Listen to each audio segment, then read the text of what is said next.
اللہ نے فرمایا ان الصفا والمروہ من شعائر اللہ، یہ جو صفا اور مروہ دو پہاڑیاں ہیں یہ اللہ کے نشان ہیں۔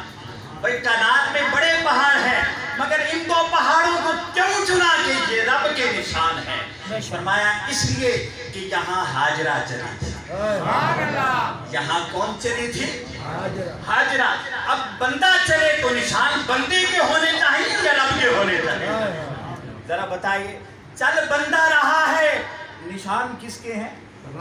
رب کے۔ فرمایا چل ہاجرہ رہی ہے، کنتو رجلہ التی یمشی بہا، میں اس کے پاؤں بن جاتا ہوں، بظاہر چلتا وہ ہے، حقیقت میں میں چلتا ہوں، حقیقت میں میں چلتا ہوں۔ فرمایا یہ شعائر اللہ ہے، نشانات ہاجرہ اللہ کے نشان، قدم ہاجرہ کے لگے نشان رب کے بن گئے۔ پھر آگے فرمایا وَمَن يُعَظِّمْ شَعَائِرَ اللَّهِ، اب تمہارا کام کیا ہے؟